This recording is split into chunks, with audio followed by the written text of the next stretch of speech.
Joe talks about Joe.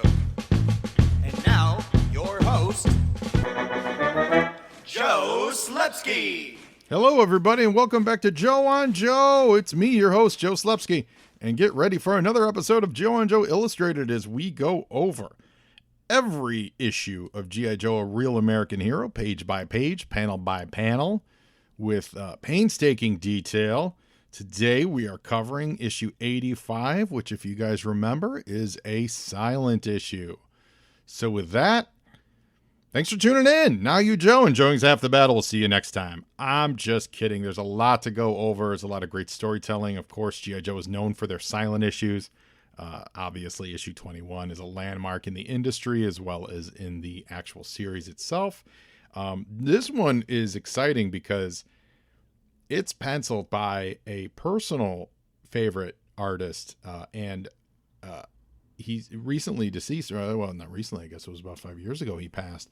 Paul Ryan, who we've not seen on G.I. Joe yet. And I'm excited to dig into some Paul Ryan stuff with you guys.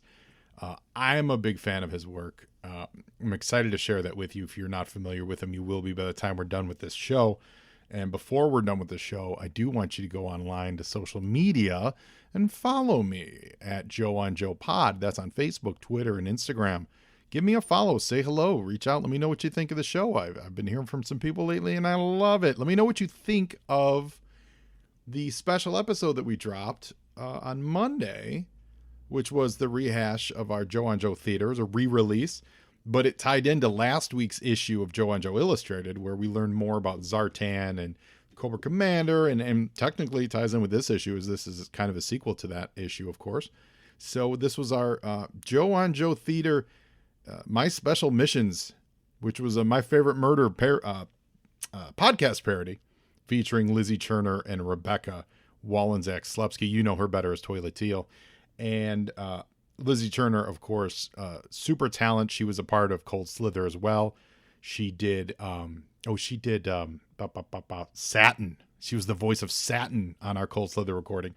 And those two ladies absolutely crushed it. Alex Tortora was reprised his role as Xandar as well. So I really hope you guys enjoy that one. The My Favorite Murder parody. It slipped a little bit under the radar, but I think there's a whole lot to love in it. And yes, I would love to get some Fatal Fluffy plushies out there in the market. That would be amazing. And while you're online following me and giving me ratings and reviews and telling the world more about Joe on Joe, the podcast, I also want you to go out there and I want you to give a listen to our sponsor, the Movies and a Meal podcast. Listeners, I know what you need in your life. You need more podcasts. And you also love movies. So why not do a podcast that's about not one movie? It's about not two movies. It's about 3 movies and a meal. I'm talking the Movies and a Meal podcast. This show is great. It's brought to you by Keith, Brad, and Ben, and each week they bring a new movie to the table, which they all discuss as a group. And it's not, your highfalutin movies. It's What We Do in the Shadows, The Fantastic Four, Rise of the Silver Surfer, and Out of Sight. It's Bad Education, Ghost Rider, and A View to a Kill. It's X-Men Last Stand, Queen Sugar, The Mandalorian, and Major League 2. They are a lot of fun to listen to. You guys know Ben. It's our friend Ben Pensarga. He was a guest on Joe and Joe. In fact, Ben was the very first remote guest that I ever had on this podcast, so he's always got a special place in my heart. I'm really digging this. I just started listening to it last week. It is a lot of fun. They bring a guest in. The guest, I listened to their Heathers episode. They were joined by Kelly, and she went in depth on her favorite movie, which was Heathers, and it made me want to go watch Heathers to watch with them. I really dig it. So guys, find them out there at Movies and a Meal, Twitter, Instagram. Their website is moviesandameal.podbean.com. They put out 1 episode a week. Give them a listen, guys. Support them. Let them know Joe on Joe sent you. I don't think you're going to be disappointed. It is quite entertaining. And now back to the show. And we're back. Absolutely give those guys a listen. They're absolutely worth it. Now we're going to start with our favorite segment. You were saying? Which is where we look at other comic books that were on the shelves during the month that G.I. Joe 85 was on the shelf. Now, this had a cover date of April 1989 and was released during December of 1988. So, looking at other comics on the shelf of or with that Closedale sale date of April '89. Got quite a few good ones here. We're starting over at DC Comics. Adventures of Superman, number 453. It's Superman in space, feeling guilty about murdering the Kryptonians. A couple months back, he exiles himself into space. It's a fun run. I haven't read it in a while, but I'm coming up on it. I'm doing a reread of all these John Byrne and Jerry Ordway and Marv Wolfman comics, the Superman run, and it's just so good. They did put out a trade called, I believe it's called Superman in Exile, and that's what it covers this era, and it's really good. It's really worth picking up. And for the time, they rebooted Superman and they smalled him, right? They tightened him up. They took all the crazy cosmic stuff that the Silver Age brought us, and they jettisoned most of it, and they really put a focus on Superman and really kind of kept him small. So this Exile story was exploding that. This was making him big again, making him, okay, now we've established who he is on Earth. Now let's show some cosmic adventures with Superman, which at that point had been a couple years since he'd really had some. He did some of the crossovers and stuff, but it wasn't his stamp. I'm thinking like the Millennium crossover and things like that. But it really wasn't like his stamp in space. This was kind of a signal that they were branching out from that reboot version and kind of getting back to the old cosmic Superman. It's good. It's really worth the read. I'm not sure how many of you guys out there are big Superman fans, but I certainly am one of them. Let's see. Oh, Hero Hotline number 1. This is a fun book. This is Di Stefano or Bob Rozakis, I think. Maybe both. Let's see here. Bob Rozakis wrote it. Stephen Di Stefano was the penciler on it. And it's exactly what it sounds like. You call the Hero Hotline to get a hero. If you're in trouble, you call them. It's fun comedy. Bob Rozakis was the DC answer man in the 70s and early 80s or mid 80s. I believe he was still doing it up to this point in the letters page. So people would write in a question. He was like the keeper of the DC lore, kind of like what Mark Grunwald was over in Marvel. And he would answer all these questions. If you guys have read comics from the 70s and early 80s, there was usually like a cartoon. It's called DC Answer Man. And people would ask really legit, obscure stuff of him. And he would always know the answer because he worked there. My understanding is he worked there kind of from the ground up and worked his way up in the company. So it was one of those people that knew like everything about the company. So people would say, hey, there was a reprint of this book that was published by, I don't know, Scholastic or something like that. And he would know the answer. And he's a great follow on Twitter. I'm not sure how active he is these days, but I know in like early social media days, I'm talking like 10 years ago, 15 years ago, like early Facebook or MySpace era, he was very open and you could basically continue the DC Answer Man stuff. I haven't thought to check on him in quite a few years, so I'm not sure if he's as still active. But I always enjoyed his writing. His writing always had a very light touch to it, and it was always very optimistic and a little trying to be funnier than normal. And Hero Hotline certainly one of them. It's not a book that I think is going to get reprinted anytime soon, so you definitely can find the back issues cheap. You're just probably not going to find them laying around. This would be the kind of book where you definitely would have to go to like an eBay to find someone selling them. But it's worth it. It's a fun, charming book that took. It's books like this, books like Amazing Man, Blue Devil, over at Marvel. Certainly Damage Control, things like that. Like those kind of like lighthearted. Ambush Bug. Those kinds of fun takes, but set within the universe. I have a predilection towards those books because it's like. It's looking at everything a little bit askance and kind of with a fun eye, but usually, honoring the heroes by taking the piss out of them. Justice League Europe number 1. This book is awesome. Justice League International / Just Justice League, then it became International, was a mega hit. So it warranted a spinoff. And Europe was fantastic. It had Wally West Flash, Buddy Baker Animal Man, Rocket Red, who was Dimitri. It had Ralph and Sue Dibney. I almost said Digby. Dibney, the elongated man, and his lovely wife, who was years later Murdered by Jean Loring in Identity Crisis, Power Girl, Metamorpho, and it was led by Captain Atom. And the book's great. It's a wonderful compliment to what they were doing. It's by DeMatteis and Giffen, Bart Sears on most of the art.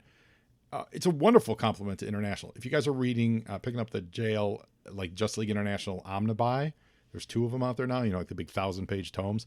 They've worked Europe into those because it really fits seamlessly into the narrative because it was really created by the same team. So for the first at least like 20 issues or so of Justice League Europe, it really did go hand in hand with International. So I love that they're doing that because I don't think there's a lot of people that would shell out money for Justice League Europe Omnibus. It's great. And what's really great about it is they tackle different problems. It was the same setup as Justice League America / International / Justice League, but they tackle different problems and they tackle them a little more seriously, all still very character based, but they were able to do different stuff in that same like playground. Really great. Plus I love this era of Bart Sears art, and maybe it's because it was one of the first, like artistic influences. I was because I was reading comics only for a few years at this point. And when I saw his artwork here, it was very stylized. I really dig it. The how he draws metal, and so how he draws Captain Atom has stayed with me for 30 years now. Great, really great stuff. I'm a big fan. So if you guys have not picked up that Justice League Omnibus, I recommend it quite a bit. What else do we got here? Over in Secret Origins, we've got the Secret Origin of Animal Man and Man Bat. That's Secret Origins number 39. Suicide Squad 26. Young All-Stars 24. That book's heading towards a wrap-up. When we get to the final issue of Young All-Stars, I think I'll have something to say. I have them all. I don't love them. I liked All-Star Squadron quite a bit, and Young All-Stars never really popped for me, and I never really understood why. This is a hell of a cover on Wonder Woman 29 by George Perez. Looks like Cheetah coming out of like some. Well, the book's called Blood Vines, so we'll say Blood Vines, and wow. Is there detail on this cover? It is dynamite. It's not a cover that's ever going to get iconic praise because Wonder Woman's barely on it. She's unconscious in the bottom quarter of the page. But the detail on these vines are wild. I don't recall exactly what happens in this issue, but man, this cover's crazy. Check that out. Wonder Woman 29. You'll see what I'm talking about. George Perez, he just can't be beat. So now we're going to go on to Marvel Comics. You were saying? And see what was on sale there. Now, over on Action Force Monthly, of course, we're up to issue number 11 with G.I. Joe. It's got fan favorite Zanzibar on the cover. And he's actually shooting at a... That's a Thunder Machine. Oh, but look who's in the Thunder Machine. It's Psych Out and Outback. And they're about to run over a kangaroo. So they're about to run over a kangaroo. Is Zanzibar protecting the kangaroo from the murderous intent of these 2 car thieves? I don't know the answer. I guess we're going to have to read Action Force number 11 to find out. I feel like that's really what's going on in the book. They stole Thrasher's car and they're trying to run over kangaroos. Amazing Spider-Man 314 by Todd McFarlane. It's a Santa Claus issue. I don't know. I have a soft spot for like Santa Claus holiday issues. I think they're always fun. I think they always, like there's a classic one with the Punisher in the Santa Claus suit. They're just, it's a fun character to have fun with. That's a sentence for the ages. A fun character to have fun with. Santa Claus is so loaded, right, with baggage. So when you introduce him in a story, whether it's a guy dressed as Santa or, if you go that route of hinting like, could it really be Santa? Or like straight up, it is Santa Claus and he meets your hero. All 3 of those, or yeah, I guess the 4th would be your hero dressed as Santa Claus. Because there was, it was the Rhino. It was in an issue with the Hulk. I think it was the Rhino dressed as Santa or the Hulk dressed as Santa fighting the Rhino or something like that. But either way, any of those 4 equations make for a really interesting, fun, exciting comic because it opens up all these possibilities. It's like when they would do it's like if they do a story and they introduce like, is God real or something? Like, you're introducing this creature that we all know is quote unquote fake, listeners, but he could be real. Like, we don't know. It's proof that he's not. So you've got these superheroes are already doing stuff that's out of the ordinary, and fantastical. Then they meet someone that might be even more fantastical than they are. That always puts them on their heels, when it's done right. And then there's just the representational aspect of it. So you have Frank Castle running around and he's dressed as the Punisher. So he's just right away representing the antithesis to what he is, to whomever it is in the story that's looking at him. Certainly to the reader that's reading it. So I really do enjoy when they do take a break and do a Christmas issue like this. Plus, it's an opportunity to get that sentiment, that heartfelt stuff. And remember, this came out in December of '88, so it's perfect timing for that. I think the best, one of those modern ones, I don't want to say forever because I haven't really sat down and cataloged all the Christmas ones, but one of the best modern stories was over in Superman. And I don't think we've seen it yet. I think they haven't done it yet, but it's like on the timeline that we're covering here. But it's basically Dear Superman, and they reveal that every year at Christmas he speeds through and goes over all of like the letters, and he like tries to answer as many letters as he can in one day, kind of a thing, kind of like Superman. It's a great story. I believe they did a version of it on the animated series. I think they took that concept and did a version of it there. Absolutely great. Really, really good. Very enjoyable stuff. Dino Riders #2. Excalibur #7. You've got Rachel getting married to a demon in their Inferno crossover. That's a very fun cover. That's not, that's still Ron Friends over there. I was going to say, speaking of Paul Ryan, but I think that's still Ron Friends. Although I think did Paul Ryan do Iron Man this month? No. Ooh, it was Dennis Cohen. Iron Man faces off against the Mandarin in Iron Man 241. Paul Ryan had a nice run on Iron Man very shortly after this. So after this issue with G.I. Joe. So we are coming up to a nice era of Paul Ryan, but we got Dennis Cohen, who's awesome on that. I had a real pleasure to meet him. I've loved his stuff forever. And just randomly, all my conventions, I never had a chance to meet him. He came into one of the events over at Golden Apple. And then it turns out that he's good friends with a good friend of mine, Warren Drummond, and like art school buddies, like way back in the day. And I was just like, man, you don't know.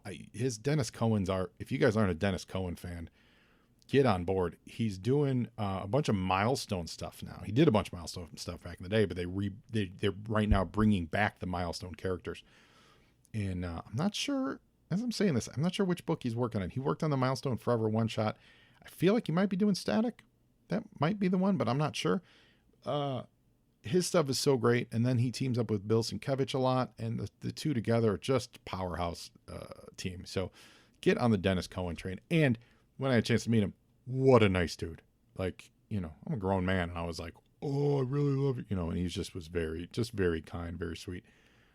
Yeah, I appreciate Dennis Cohen so much. Let's see here. Kull, the Marvel graphic novel Kull. That's King Kull. That's one of the Conan clones. I can never get into, I appreciate Conan and Kull and all the barbarian stuff. I appreciate it for what it is, but I can never get too deep into it. For me, it's all very repetitive. And I'm sure superhero stuff's very repetitive for people too. I get that. So I don't mean it as a knock. It's just something that doesn't, there's only so many Sorceress's Caves I can wander into, or I'm new in town and I get beaten up and I have to kill everyone in town and move on, like those kinds of stories. Or there's a temple, I'm gonna go there, I'm gonna run into trouble, I'm gonna murder everyone, I'm gonna leave. Like those are like the 3 Conan stories that I've run into, and I feel like Kull's cut from the same cloth. Then they do a Kevin Sorbo Kull movie. Let's see. We've got Punisher War Journal #5 is out there. What else? Gru the Wanderer celebrating 50 issues. Sergio Aragonés, he's a legend, and Gru is certainly awesome. I remember, I have a random memory of some kids who I grew up with who were trying to, quote, get into comics, and they thought the way to get into comics was to shoplift, which was insane. And I was always like, don't stop it. Don't do that. But they would do it from the 7-Eleven. And for some reason, they would always steal Gru. That's why I'm sharing this. They would always steal Gru. And they'd be like, how much is Gru worth? I'm like, it's just Gru. It's not. Okay. Anyway, West Coast 43, the Vision Quest storyline continues with John Byrne. That stuff's really great. X-Men 243 Inferno's starting to wrap up. And in Wolverine number 6, this was the introduction, and this was Wolverine's regular ongoing series. This was the introduction of the vampire guy and the eternal guy. What was their names? Rough House and Bloodsport. That's right. Yeah. Rough House and Bloodsport. And I was so new to books at the time, I didn't know that I was like, oh, I'm on the ground floor of the Rough House and Bloodsport era, and it's certainly a fun issue, but they didn't take off. Let's put it that way. And finally, the last thing I want to talk about this month is this cover for X Factor 39 that featured Walter Simonson drawing the entire X team with the entire X Factor and X-Men, half of them demonized. I loved this cover so much. I used to do cover I taught myself how to draw by doing cover recreations. I didn't trace the cover. I would set the comic next to me and I would just draw. And I did one for this, and it was the hardest one I ever did, and I loved it. I thought it turned out dynamite, like dynamite. So much so that my proportions were off, and so it didn't fit on the page because they were correct. They were just too big for the piece of I remember this. They were too big for the page that I was drawing on, but I wanted to maintain my proportions. So like some of my characters were just cut in half because I didn't want to squeeze them in to fit them on the page. Like it was, and I remember I had this specific issue was the hardest one I did. And it was a lot of fun. That's the way you do. Like if you're out there and you're trying to learn how to draw, there is no shame in mimicking artists that you love. But when you do it, look for, and this is my little tip. Look for the underlying structure that they're doing. Look for the skills that they're using, not for the outside flash. That was one of the things that took me the longest to learn, is because, I don't understand anatomy or anything like that when I was that young. I still had to learn it. But try to mimic their structure. And so if they're shading in a certain way, why are they putting that? If they're putting cross hatching somewhere, what are they doing? What are they trying to outline? They're trying to outline a muscle structure. Okay, well, what's that muscle structure look like? Those are the kind of things you want to mimic, not necessarily exactly what they're doing. You know what I mean? So you're learning as you draw instead of just making a Xerox of it. That's, if that makes any sense. There's my little artistic tip for you kids. Yeah. Hey kids, that's my old Cubs Steve Stone impersonation. And for that, You were saying? is going to be it. Now, I'm excited because next issue, which is G.I. Joe 86, we will have been caught up to that, the pause on the movies. So we're going to go back to movies because we're going to be in January of 89 for the release date of the comic. And so we're also going to look back at what movies were in the theater the same month of comics. So we're finally going to be synchronized. Thanks for sticking with me. Something I should have figured out 84 issues ago, but listen, perfection takes time. Now, mass is ready. And so is G.I. Joe 85. Speaking of perfection, this cover by Paul Ryan and Bob McLeod is great. I love that they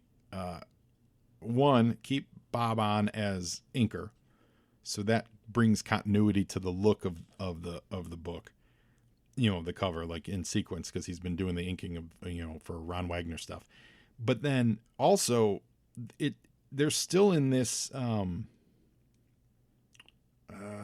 We talked about this a couple issues ago of like these covers that were very, like I don't mean this in a bad way, like one note, like singularly representational, right? So these like kind of sort of character spotlight ones, there's not a lot of depth on the background, but it's just putting the spotlight on the action. So they're not doing like fully fleshed out, and it continues for the next issue too. There's no backgrounds on it, right? So there's no backgrounds on this one. So many of the previous issues have been like this, and whether they were intending it or not, it does make this long sequence of Joe covers that really fit together as a theme of like, this is an era. And it continues here. So you got a brand new artist doing it, and yet it still absolutely fits in with the flavor of the book so far. So it's Paul Ryan drawing. This is V2 Storm Shadow. So he's got the camouflage checkers and markings on it. He's pulling back his bow. You see what's great is they make sure to draw the Arashikage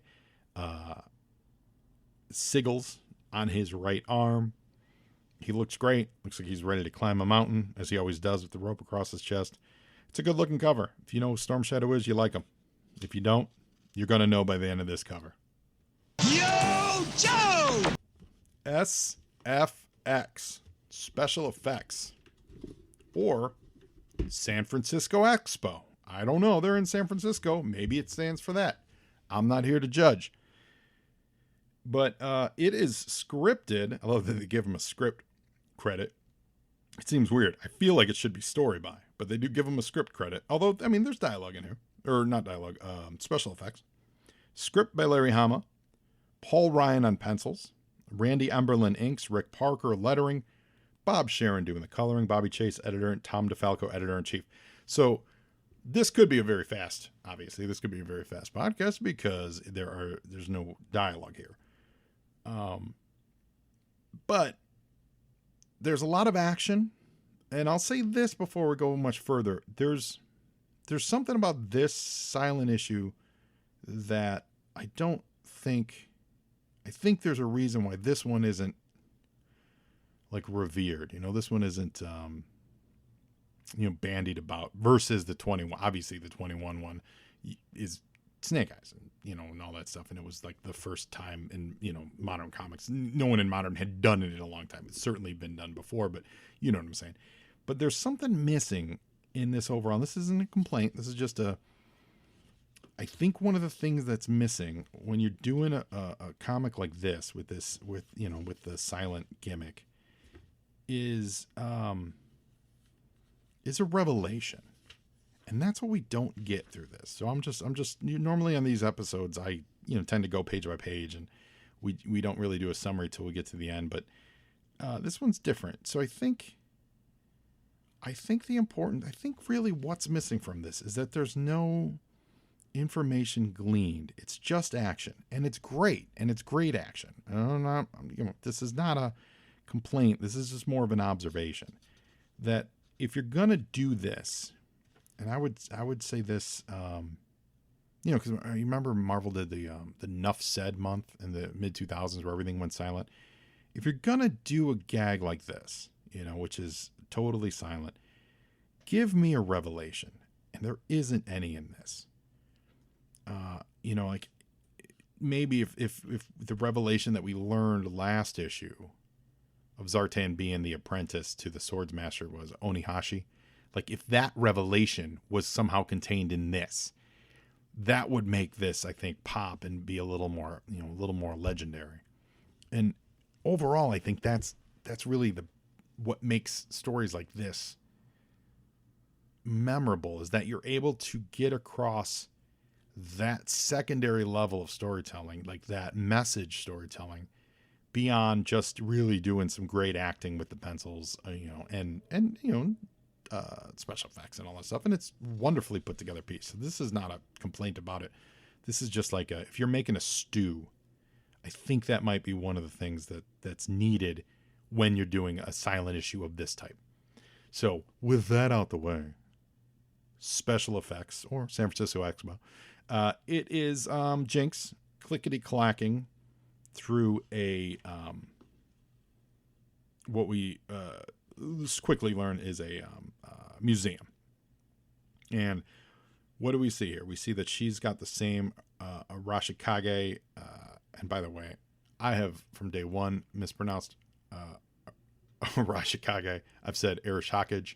I've said Arashikage, Arashikage.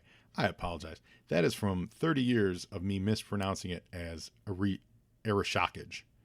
How did I used to say? I used to say it wrong. And then thank God for Matt Kyle early on in this podcast. He corrected me. And then I've never gotten it right. I've never gotten it the same way, but Arashikage. God bless them. Maybe, oh, you know what? By the time we get to Snake Eyes, we should know, because they should be saying it like all over the place in the movie. So that'll be good. It looks like Jinx is about to get ambushed by a guy in a sword. So this is exciting. This is an exciting setup. We see her tattoo so that even if we don't know who she is, we know that she's connected to at least the guy on the cover, right? And if we know any further, then we know she's connected to Snake Eyes. And then obviously, if you've been reading, you know that this is Jinx. Moving on. Yo, Joe! And then the camera pulls back and we reveal that that guy in the statue, the Bushido guy, is just that. He's a statue. Like he's in a glass case. And it's the Art Swords of the Ninja Clans exhibit at what seems to be a museum. And we got a bunch of people looking at all these art exhibits. And there's armor of all types on display here. Very much think of Bruce Wayne's Armor Hall in the, as when this was published, yet to be released, Batman 89. So that's funny. This predates Batman by 6 months. And yet this is what Batman's study looked like when he had all the armors and all the costumes. It was the Wicker Man that Knox put it. Also, real quick side thing. I just fired up on the PlayStation this week. Ghost of Tsushima. Ooh, that game's great. You are basically a samurai in Japan, and it is fabulous. If you guys haven't played Ghost of Tsushima, do it. It's awesome, especially if you like G.I. Joe and like Snake Eyes and all that stuff. So as she walks in, we see she's holding a newspaper, and it's a samurai swords at the De Young Museum. So it puts us at the De Young Museum, and there's a gentleman in it looks like an old Irish dude with a pipe. He's sitting near a phone booth, and he also has the same newspaper in his hands. And he's seemingly watching Jinx as she walks up to a sword, that the sword has the same tattoo as is on her arm. So storytelling-wise, this can't be beat. You've established this young woman has this tattoo. She's going to a Ninja Clan exhibit, so it tells us she's interested in ninjas. And then you see on a sword that is tied to the, according to this placard, the Arashikage clan. That means she must be part of the Arashikage clan. Obviously, we know it's Jinx, but you know what I'm saying. Storytelling wise, come on, people. Yo, Joe! Now, she seems surprised to see this. There's a look of shock on her face in this top panel, where because she's showing that Snake Eyes, and she's thinking of Snake Eyes and Storm Shadow, and they both have the tattoo, and it matches her tattoo. I don't know why she'd be surprised, other than I guess she's surprised to see this seems to be a sword that maybe they thought was lost, right? So that might be it. What if this is that big sword? Because then they teased there was going to be some big sword in Snake Eyes movie. Didn't they tease that or something? So maybe this is like maybe they took inspiration from this sword in this story. I don't know. We're going to find out. But she looks very taken aback. And then she immediately runs over to a telephone, wherein she's obviously going to call someone to say that, hey, I see a sword from our ninja clan. And in this panel, there's a couple of wires hooked up to this telephone. I remember back in the day we had phone booths. So those wires are connected to that Irish-looking gentleman with the pipe, and he reads the telephone number that she calls. Yo, Joe! And this tracks them down to the location of where Storm Shadow is. So basically, spoiler alert, that was Zartan. He's watching this sword expo to see who shows interest in this sword, and then who they contact, and then he's going to trace that phone to find out where Storm Shadow is. Because you remember at the end of last issue, he was taking matters into his own hands. He was not going to wait till Storm Shadow assassinated him. He was going to track Storm Shadow down and do it himself. Now, here's the problem. On this page, the phone number leads to Storm Shadow, absolutely. And it's easy to follow the action as far as storytelling goes. The Irish dude who, later revealed to be, Zartan, he closes his, it's like a modem. He's hacking. It's pre-laptop stuff. So he closes his, as the phone rings, he realizes he's got the phone number, and he leaves, and he sends a signal to some people to go ahead and like his hand across the neck to assassinate Jinx. Here's the problem with this, though, guys. Storm Shadow is hiding out, according to this top panel, at the Arashikage Martial Arts Academy. So it's branded the Arashikage Martial Arts Academy, and Zartan couldn't figure that out. That's an editorial issue. If Paul Ryan wrote that in there, like put it in the pencils, because that feels like something that was, penciled in, right? That editor should have lopped off the word Arashikage and the martial arts. It should just have said Martial Arts Academy. It should not have said, because you could look that up in the yellow pages. You could have found them by, granted, they didn't have Google at the time. I get it. But Cobra could have venomed it. Or no, didn't we? I think one time we came up with a fake Google for Cobra. What did it do? I feel like we did. That sounds familiar. On one of my Joe on Joes, we were talking about what would Google be. Was it from Cold Slither? No, I don't think it was Cold Slither. So one of the Joe and Joes, we figured out what would like the Cobra Google be.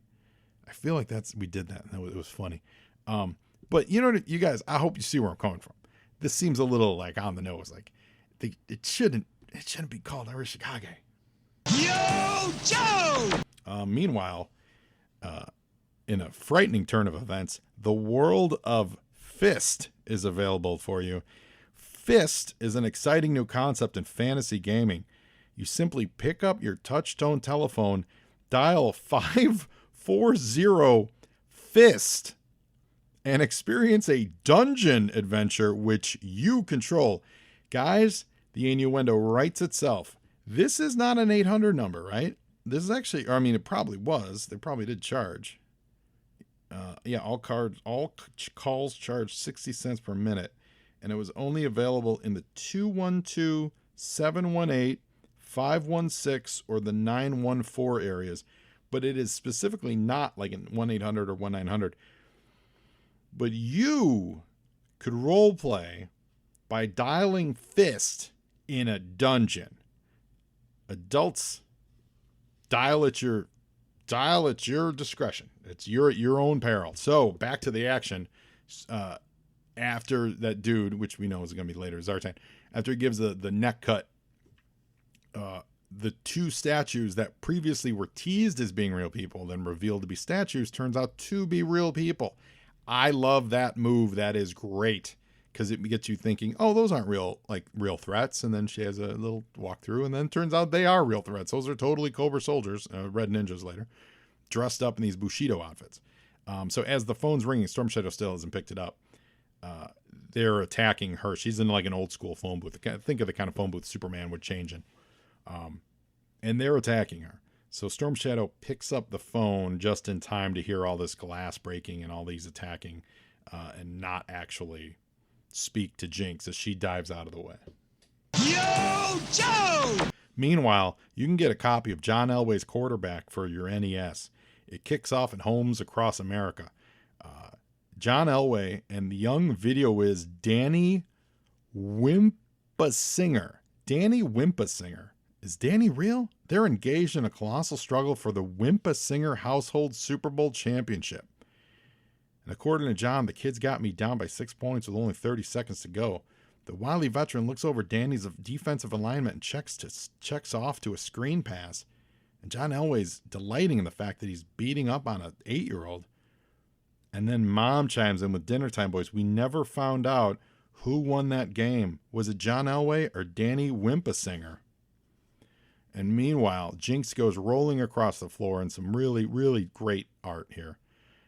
And she hits she hits that Arashikage sword that we'd previously seen. She jumps through that's a great bit of acting. She jumps through the actual display and pops out with the sword in her hands to face these three ninjas / dressed as Bushido dudes. So before we go further, let's talk Paul Ryan a little bit. Fabulous draftsman. He was born in 1949 in Somerville, Massachusetts. I first saw him on, I think the first time I saw him was on Mark Grunwald's Squadron Supreme. He did that miniseries, and he then went on to do, I mean, he worked on DP7 for Marvel. He had a really long, really underappreciated run on Fantastic Four, like 60 issues or something like that. Like really, really, really stretched out from like 1990 through like 94, like through the Heroes Reborn stuff, like to the end of the series. He did Avengers West Coast shortly after Byrne left. He did Iron Man. He did a ton of some amazing Spider-Man. He then went over to DC and he worked on Superman right around the wedding time. He worked on, did a little work on The Flash. And I never knew this. He went on to pencil the Phantom comic strip from, let's see, was it starting in 2006 maybe?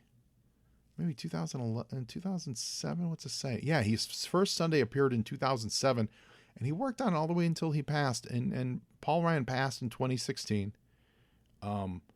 His work is some of the most solid, and you'll see it throughout this issue, some of the most solid draftsmanship on figures, on humans, and the world around them that you're going to see in comics. Like there was little exaggeration, which initially I think tends to leave people thinking it's a little flat, but it's not. It's just really real. It's very much, it's like everyone on the page has weight and depth, and they are in that environment. You know, he does a lot of great work with backgrounds. You absolutely, which I think all of this works so well for G.I. Joe. I think that's when G.I. Joe works best. I think G.I. Joe doesn't excel in the more traditional, like flashy superhero vagueness, that minimalistic background stuff. I don't think G.I. Joe works very well. I think G.I. Joe works really well in a grounded world where, like, you know, you're in this art museum, you know exactly where you're at, you can track the action as it's happening. And he's a great match for this type of story. If you're not familiar with Paul Ryan and you don't happen to have this issue, just check it out. Google his stuff. You'll see what I'm talking about. Just a dynamite draftsman. So rest in peace, Paul Ryan. The world is lesser for your passing.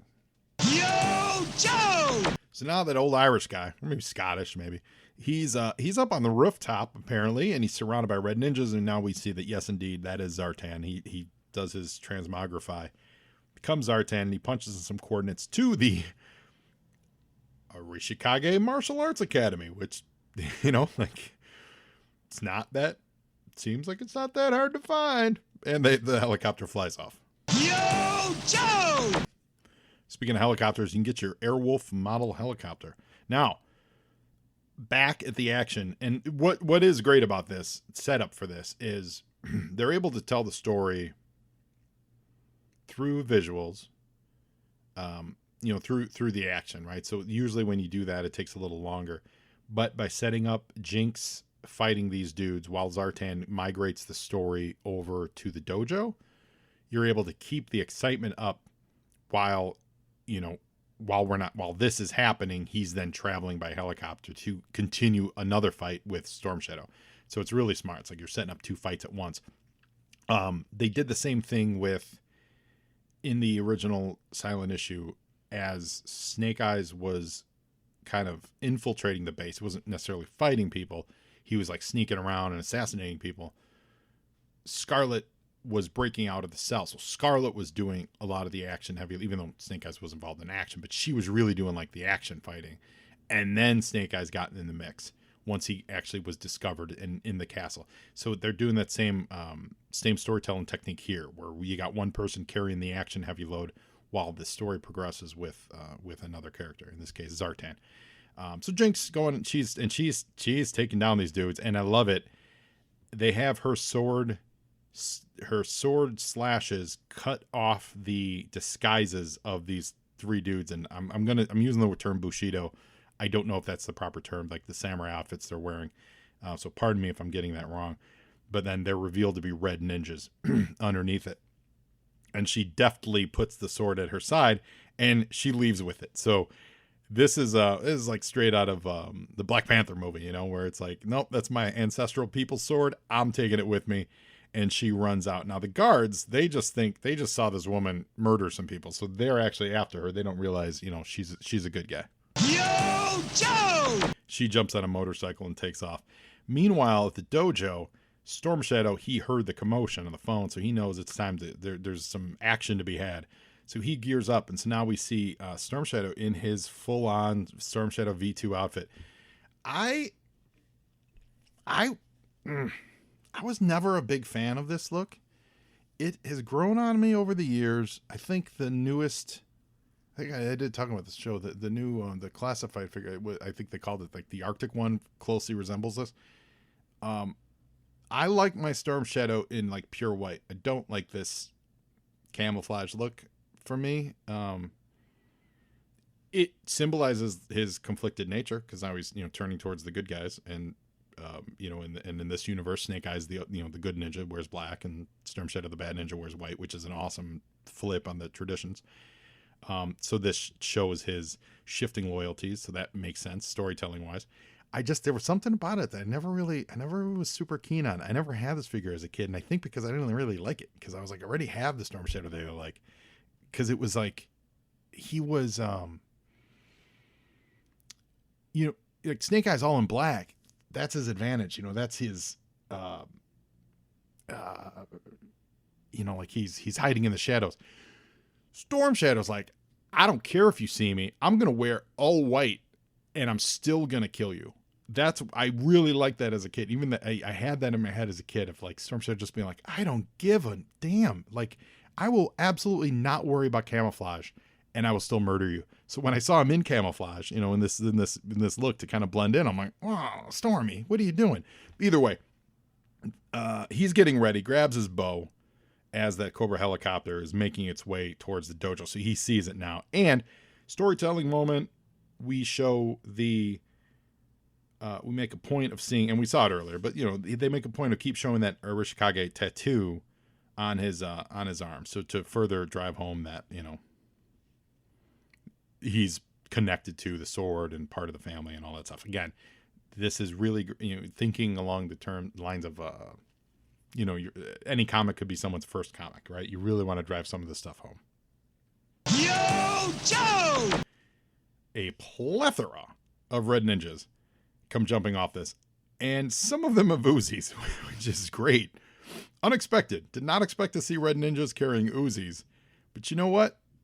Love it. So they jump off this Cobra helicopter, much to Zartan's smile and surprise, and they rappel their way, and they're quietly breaking into the dojo. It's funny, they do use the whoop whoop sound effects on the helicopters, so helicopters are really noisy. I don't know how they think they're surprising anyone. There's a helicopter landing on the roof of a 3-story building. You would think that would make enough noise. Yo, Joe! And then it flies alongside the building. Again, I don't know who they think they're surprising, but I love it. Storm Shadow takes aim, and in a moment that you know, harkens back to the Hardmaster, more on that later, he shoots through the wall and directly into the cockpit, and he straight up murders the pilot. It's such a baller move. Like, he strikes first. It's such a baller move. He's like, no, I know you got dudes coming to kill me. I'm just going to knock you out of the sky with one arrow. And Zartan lunges for the controls. Meanwhile, the ninjas swoop in. Uzis ablaze. And if you look closely on the previous page and this one, you see that they're all wearing kind of a box on their chest, like a mother box. Think of a fourth world mother box kind of thing. More on that later. Yo, Joe! And now it's like it's all out martial arts action, and expertly rendered by Paul Ryan here, guys. Really, really great stuff. You absolutely track what's going on. The path of the sword swings is dynamite. You trace the expended shells from the Uzis. Like, you really can track what's happening here. You even get bullet hit marks against the fire door, like where they shot past Storm Shadow, so like it's really builds a room, and that's all Paul Ryan, man. That's Paul Ryan doing it. He can hear the ninja on the outside kind of cocking back his Uzi. Yo, Joe! And the helicopter, unfortunately, doesn't crash and blow up, but it does land, and it lands on top of a bunch of cars that are sitting in the parking lot. Basically comes to it. So Zartan's able to not die, but the helicopter does crash land. And we see that the front, like the belly of it is opening up, and you actually can make it out that's like a VW bus or VW bug, something like that, which would fit in San Francisco at the time. This middle shot of Storm Shadow throwing his katana has such movement and is so dynamic. It's great. The sound effect breaks the plane, not the sword, but the sound effect complements the sword and is drawn at such a complementary angle to the blade of the katana. It feels like that sword is 5 times bigger than it actually is on the page. It just feels like it's in 3D, and it is dynamite. And that sword goes through a metal fire door, piercing a red ninja in the chest. Yo, Joe! And that's all achieved by special effects and perspective. It's great. So now this VW bus comes driving out of this helicopter, and Zartan's popped out of the sunroof. He's not driving. The red ninja's driving it. And you see him putting on a very familiar radar dish onto a bow. Now, if you remember, what did he kill the Hardmaster with? A bow with this radar dish where he was listening to. What was he listening to? He's listening for Snake Eyes' heartbeat. And we've had a series of beeps. Have we had a beep before? Let's see here. Has it? No, it actually hasn't. This is the first beep we're getting. So there's a beep at the bottom of that panel. So Storm Shadow retrieves his sword out of the door. I like that they give it blood on this bottom left panel. And very, very subtly, there's no sound as he's pulling that sword out. There's the one fire exit, that's the fire exit, the actual exit. The door cracks open slightly. There's no sound to it, so that ninja's making his move really well.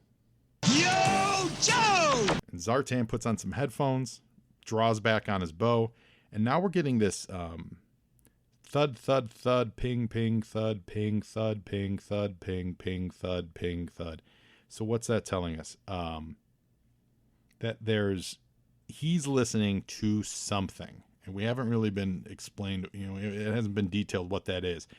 But in one of the storytelling moments, they're very smart. They do a nice close-up or like a mid-shot of the 2 ninjas that enter, and you can very, very visibly see these things on their chest, these mother boxes that are on their chest. And then they quickly, actually, no, I'm sorry, no, that's them tripping. They trip over the body of one of their dead buddies because the lights are out. Storm Shadow killed the lights.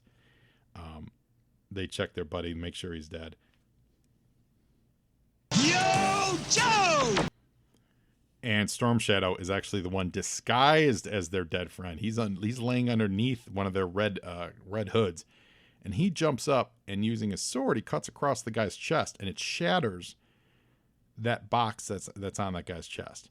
The second ninja, he then attacks Storm Shadow, and now we cut back to this great shot of Zartan pulling back on his bow, and more martial arts action. Storm Shadow fighting the guy.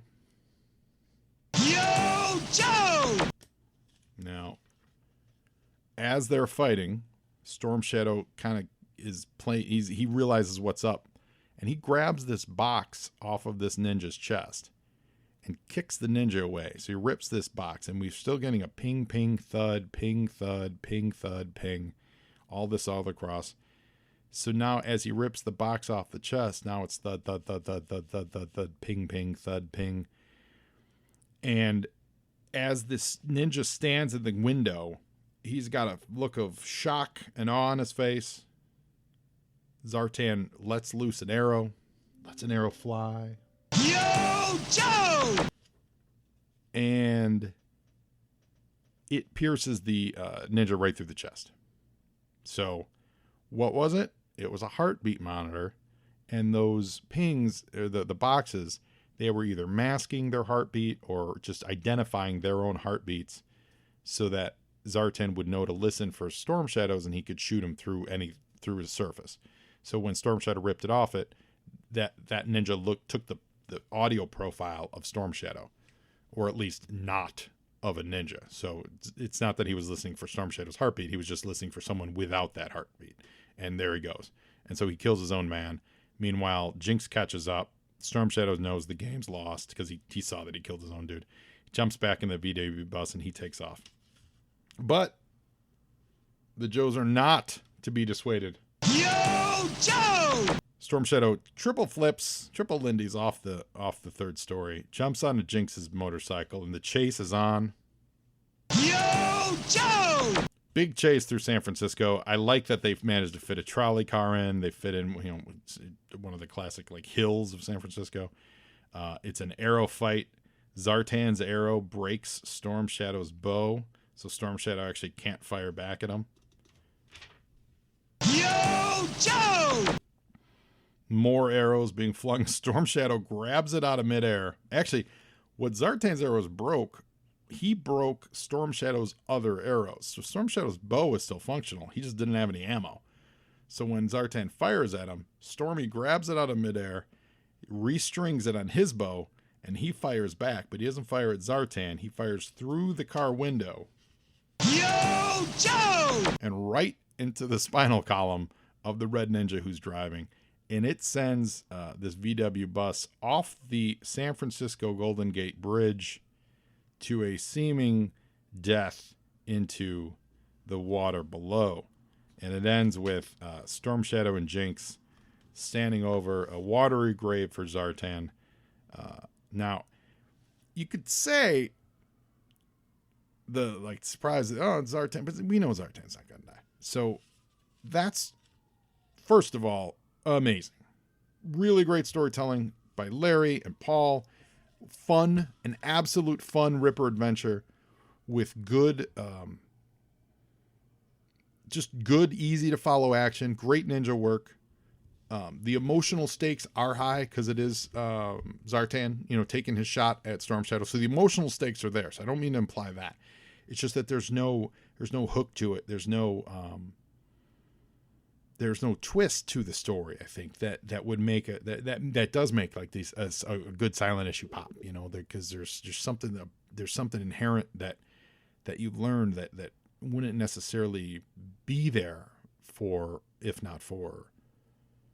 You know what I mean? You guys know what I'm saying. It's not a complaint, but it's more of that's what makes the silent issues pop for me. Is when and it doesn't necessarily you don't necessarily have to have a reason for it to be silent. I'm not saying that, you open the series and someone's like, oh my God, if we say another word, we're all going to die. Nothing like that.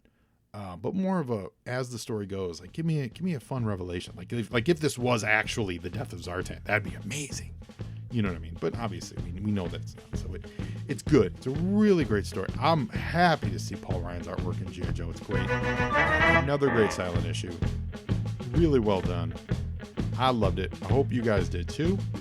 I can't wait to talk to you next week about issue 86, because 86 is the 25th anniversary issue where we are reintroducing, say that 5 times, just another guy named Joe. So it's going to be Joe on Joe on Joe next week. So now you Joe, and Joeing is half the battle.